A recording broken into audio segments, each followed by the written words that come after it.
গাইবান্ধায় রি-গ্রিনিং প্রজেক্টের সমাপনী শিক্ষণ কর্মশালা অনুষ্ঠিত হয়েছে। রবিবার দুপুরে স্থানীয় দেশি ভোজ মিলনায়তনে এই কর্মশালা অনুষ্ঠিত হয়। অনুষ্ঠানে প্রধান অতিথি হিসেবে বক্তব্য রাখেন সহকারী কমিশনার জাহাঙ্গীর আলম বাবু। এছাড়াও বক্তব্য রাখেন senior manager Uttam Das, area program manager Naresh Marandi, প্রকল্প কর্মকর্তা প্রকাশ চন্দ্র রায় ও ফিল্ড প্রোগ্রাম স্পেশালিস্ট মেহেরুন্নেসা সহ অন্যান্যরা।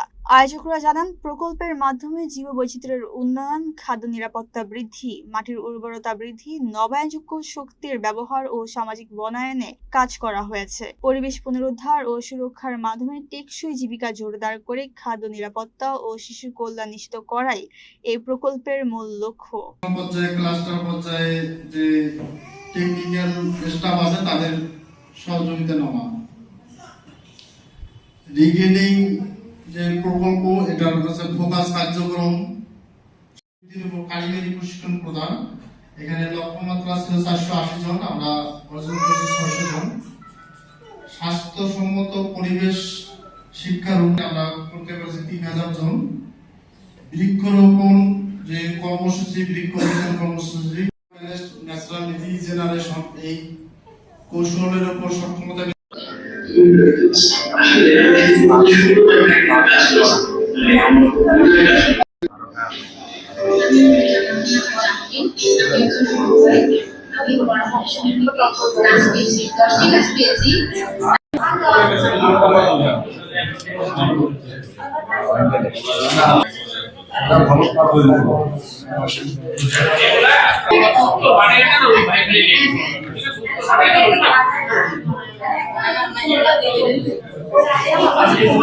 গেলেন, বীজ বপন করে গেলেন, আমরা একে নার্সিং করে বড় করে রাখবো ইনশাল্লাহ।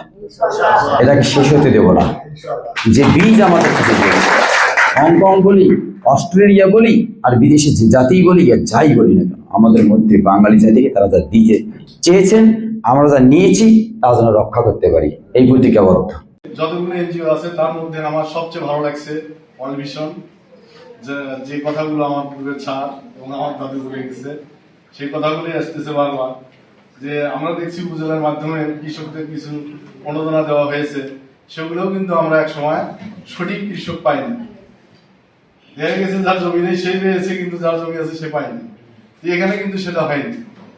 এমনও ব্যক্তি আছে যার ঘরে চাল আছে ডাল নেই, ডাল আছে চাল নেই, তাদেরকে আমরা ঘর দিয়েছি, তাদেরকে সোলার দিয়েছি।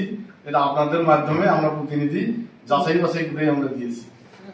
কিন্তু এইটার পাশাপাশি আমরা লাকি যে রিগ্রিনিং এর মতো একটা প্রকল্প আমরা গাইবান্ধাতে পেয়েছিলাম।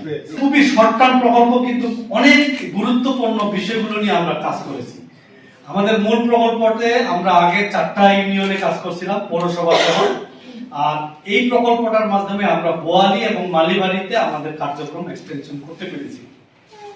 এই প্রকল্পের মূল কার্যক্রমগুলো আপনারা জেনেছেন যে মূলত 3টা ইন্ডিকেটরে আমরা কাজ করেছিলাম। এক হচ্ছে ফুড সিকিউরিটিটা, মানে খাদ্য নিরাপত্তাটাকে বাড়ানো। দ্বিতীয়ত হচ্ছে প্রাকৃতিক যে ভারসাম্য, আমাদের যে জলবায়ুর যে পরিবর্তন হচ্ছে, এটাকে কিভাবে আমরা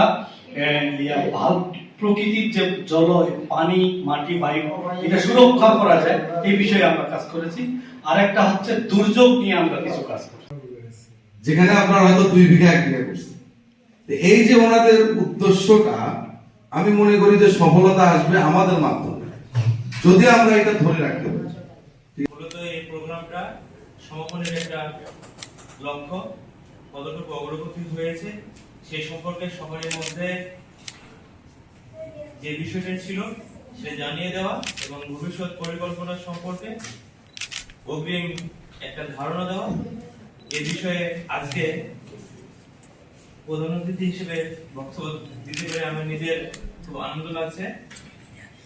আমরা জানি যে যেগুলো সবুজ থেকেই আমাদের পদযাত্রা শুরু, অর্থাৎ আমাদের যে উর্বর ভূমি, আমরা যদি বাংলাদেশকে কল্পনা করি সবুজায়ন ছাড়া যেমন সম্ভব নয়, ঠিক তেমনি আমাদের 3টে ইন্ডিকেটর যদি ধরি, একটা হচ্ছে খাদ্য নিরাপত্তা, একটা হচ্ছে খাদ্য নিরাপত্তা যদি ঠিক থাকে আমার পরিবেশ ঠিক থাকবে, যদি পরিবেশ ঠিক থাকে তাহলে আমার দুর্যোগ ব্যবস্থাপনা থেকে আমরা দূরে থাকতে পারবো। কমিটির যে সদস্যবৃন্দ আছেন তাদের ভূমিকা অবলম্বন। এই কমিটি থেকে যে ভূমিকাগুলো আপনারা নেবেন, এই কমিটির ভূমিকাগুলোই মূলত আপনাদেরকে এই যে প্রোগ্রাম রিগ্রেনিং প্রোগ্রামের মূল যে বিষয়টা, অর্থাৎ আমার হচ্ছে খাদ্য নিরাপত্তা, জলবায়ু মোকাবেলা এবং প্রাকৃতিক যে দুর্যোগ আছে, দুর্যোগ থেকে রক্ষা পাওয়া, এই বিষয়টা মূলত আপনাদেরই মূল দায়িত্ব এবং আপনারাই এর মূল কারিগর। মূলত ওয়ার্ল্ড ভিশন প্রোগ্রামের মাধ্যমে আপনাদেরকে এই বিষয়টাই যাতে হচ্ছে সহযোগিতা করা হয়, সেই কাজটা তারা করে থাকে। আমি এখানে দেখলাম যে এ পর্যন্ত 34টা ঝুঁকিপূর্ণ পরিবারের মধ্যে ঘর দেওয়া হয়েছে, যার মধ্যে সবথেকে বেশি বিবেচনা করা হয়েছে প্রতিবন্ধী যারা তাদের। এর সাথে 306টা পরিবারকে সোলার প্যানেল দেওয়া হয়েছে, অর্থাৎ সোলার সিস্টেম আপনাদের যেটা আছে তার মধ্যে 26টা পরিবারকে বাছাই করা হয়েছে যারা প্রতিবন্ধী। অর্থাৎ এখানে চেক এন্ড ব্যালেন্স। আমরা জানি যে আমাদের একটা লক্ষ্য ছিল যে কাউকে পিছনে ফেলে নয়, সবাইকে সাথে নিয়ে আমাদের মূলত পথ চলা।